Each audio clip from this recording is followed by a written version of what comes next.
여러분 안녕하십니까? 오늘은 다니엘서 11장 지난번에 여러분께서 함께 공부한 다니엘서 11장 말씀을 요점만 간추려서 여러분에게 제가 질문하는 형식으로 해서 대답해 드리고 그러면서 이 말씀을 이어가겠습니다. 이 말씀은 월요일, 수요일, 금요일 이렇게 3번 김백문 유튜브 채널을 통해서 여러분에게 발표합니다. 이 말씀을 들으실 때에 가장 좋은 방법은 성경을 앞에 놓고 같이 읽어가면서 이렇게 하면은 더욱 공부하는 데 유익합니다. 우리가 성경 공부를 하는 중에서도 다니엘서가 좀 어려워요. 왜 그런 거 아니? 역사가 세상 역사가 여기에 쭉 기록되어 있어요. 그래서 조금 어렵기 때문에 이 말씀을 한 번 듣고 그냥 금방 내 이해하거나 한 번 듣고 다 깨우칠 수가 없어요. 그래서 제가 이 말씀을 여러분에게 들려준 내용 중에서 이 내용을 간추려 가지고 조금 질문하는 형식으로 해가지고 말씀을 드리겠습니다. 지난번에 공부한 말씀 중에서요, 다니엘서 11장 1절에 내가 또 메대 사람 다리오 원년에 일어나 그를 돕고 강하게 한 일이 있었느니라. 이 말씀 중에 그를 돕고 강하게 한 일이 있었다는 것은 무엇을 말씀했던 것인가요? 그것은 메데파사 나라로 바벨론을 정복하도록 가브리엘 천사가 도와주었다 하는 그런 내용입니다. 강하게 한 일이 있었다 하는 것은 헬라 메데파사 나라로 바벨론을 정복하도록 그렇게 도와준 일이 있었다. 그런데 파사 나라가 예루살렘을 중건하라는 조서를 내리도록 그렇게 가브리엘이 감동을 주었는데도 듣지 않았어요. 그래서 파사 나라에 대해서 또 가브리엘은 어떤 조치를 하겠다는 것이었습니다. 그 조치란 무엇이었느냐 하면은 헬라 왕 알렉산더에게 힘을 줘가지고 파사 나라를 정복하게 하겠다 하는 그런 내용이었어요. 세 번째 말씀입니다. 다니엘서 11장 2절 말씀 중에 이제 내가 참된 것을 보이리라 이렇게 말했어요. 참된 것이란 무엇이냐면 상징이나 비유가 아닌 실상으로 내가 보여주겠다. 실상을 알게 해주겠다. 이런 말씀입니다. 다니엘서 11장 3절에요. 장차 한 능력 있는 왕이 일어나서 큰 권세로 다스리며 임의로 행하리라. 이렇게 말씀했는데 이 말씀 중에 능력 있는 왕이 일어난다. 이 능력 있는 왕이라는 것은 누구를 말한 거 아니? 헬라 나라의 알렉산더 왕을 말한 것입니다.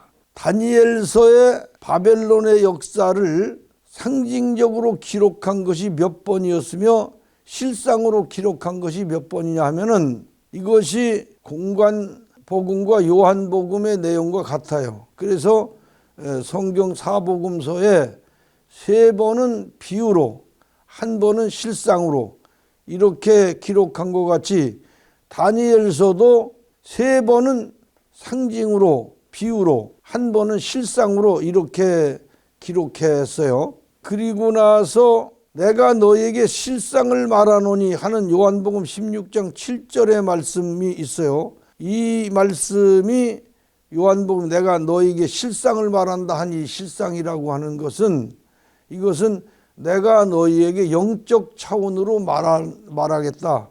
그런 내용으로 기록한 거예요.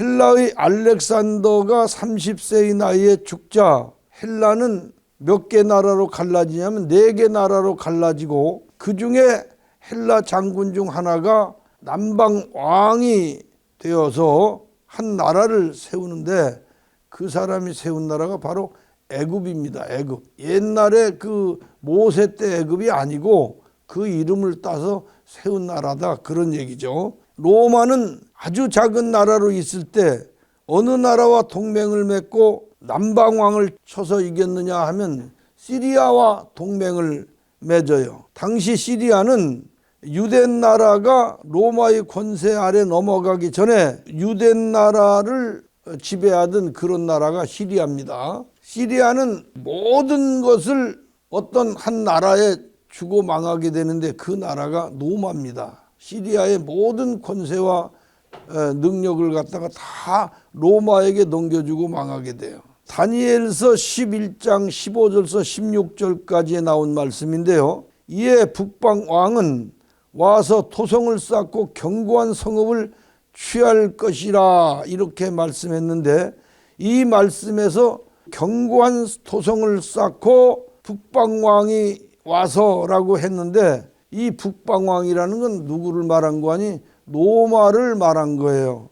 여러분, 이 지금 하려는 말씀은 아주 중요해요. 다니엘서 11장을 공부하면서 우리는 다니엘서에 생각지도 않았던 세상 역사에 대한 예언이 너무도 상세하게 기록된 것을 발견했어요. 그렇게 그 성경이며 또 다니엘서에 이렇게 세상 역사가 상세하게 예언되어 기록된 그런 이유가 무엇일까요? 그 이유는 로마가 천주교라고 하는 바벨론의 세력으로 등장시켜서 이 세력을 성경 역사의 마지막까지 하나님의 백성을 핍박하는 권세로 세워놓기 위해서인 것입니다.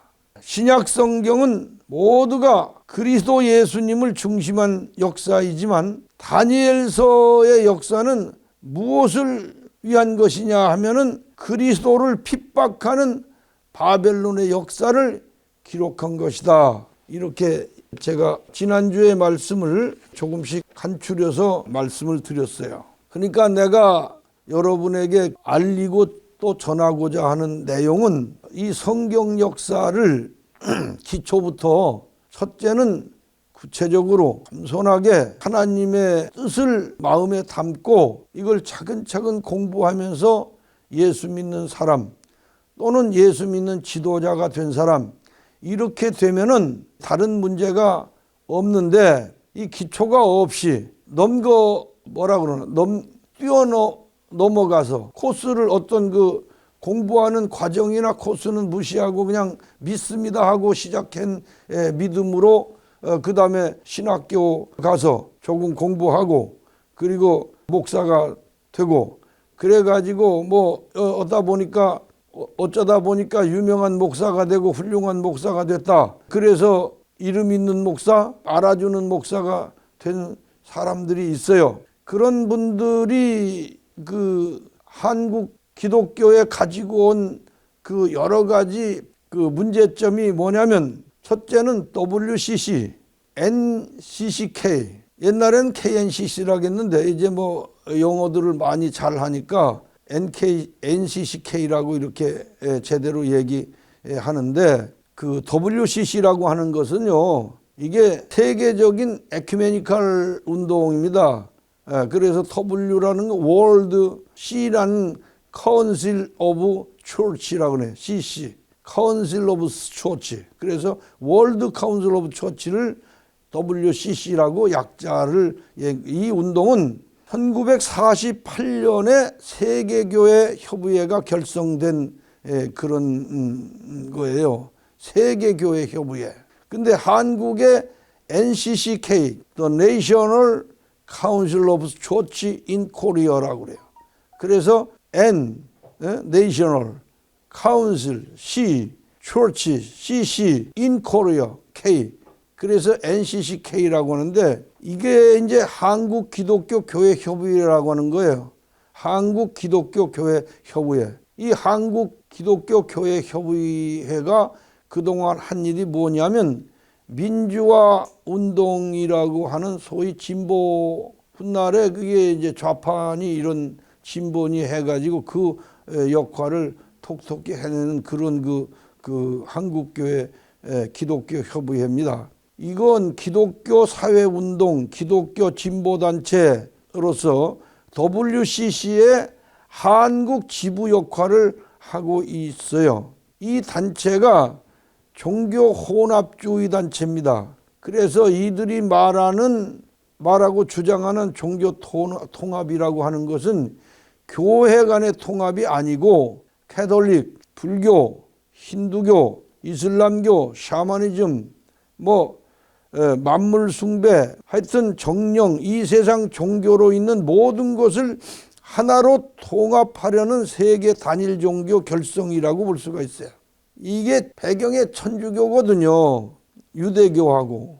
그래서 천주교는 바벨론을 이어받은 성경에 예언된 바벨론 종교예요. 그래서 이면에 일루미나티라고 하는 이 보이지 않는 어마어마한 조직이 있어요. 프리메이션이라고 하는 것은 여러분이 아나 몰라도 그 또한 전 세계적인 이 역할을 하고 있는 천주교의 그 세력이에요. 제수이트라든가. 그래서 이런 것이 전부 다 지금 현대 사회와 연결돼 있고 현대 정치와 연결돼 있고 그렇습니다. 이게 이것들이 이제 그 한국 정치나 사회나 이 모든 종교나 이런 모든 분야에 어떤 역할을 하고 있느냐 하는 그런 것이 우리가 배우는 이 다니엘서와 연결돼 있어요. 왜냐하면 이 모든 것이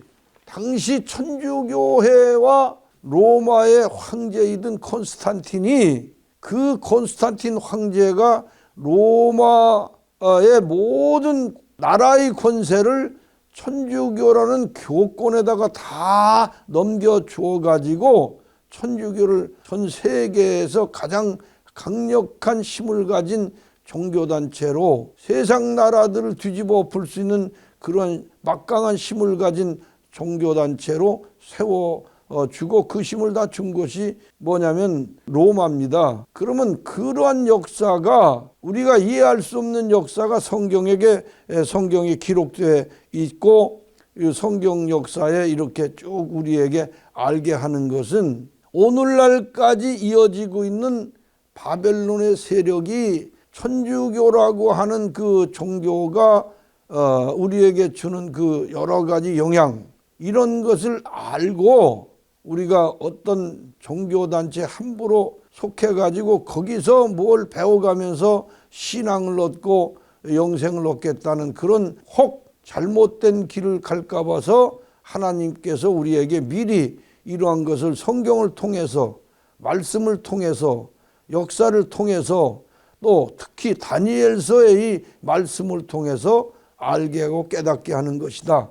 그런 얘기입니다. 그러니까 유대 나라가 나라로 있을 때는 바벨론의 세력도 로마라고 하는 나라가 나라를 핍박하고 속국으로 삼거나 이렇게 했지만은 주 70년 로마가 유대 나라를 침략한 후 도루에 돌 하나 남지 않도록 다 파괴시켰거든요. 그렇게 파괴된 나라에 예수님이 세운 나라 기독교가 거기에 있을 수가 없어. 거기서 나와가지고 한 그리스도 예수의 교회를 세웠죠.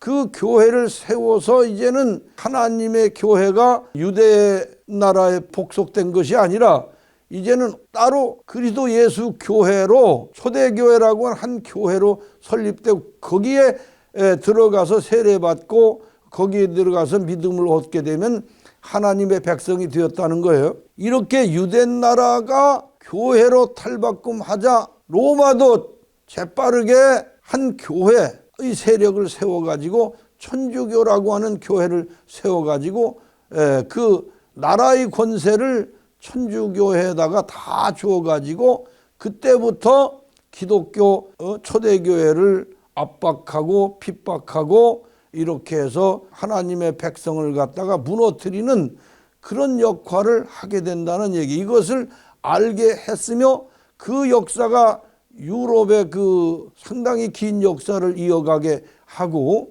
그 역사가 중세의 모든 세계 역사와 이어지게 되고 오늘날까지 이어진 거예요, 이것이. 그래서 그것을 알면서 우리가 예수를 믿어야 올바른 신앙 안에 우리가 접목될 수가 있기 때문에 그래서 이 다니엘서를 소중하게 생각하며 공부해야 된다는 말씀이죠. 여러분 여기까지 말씀을 드리고 제가 이 다음 시간에는 다니엘서 11장 20절부터 차분히 여러분에게 또 강의를 해 가겠습니다. 여러분 경청해 주신 것을 감사드립니다.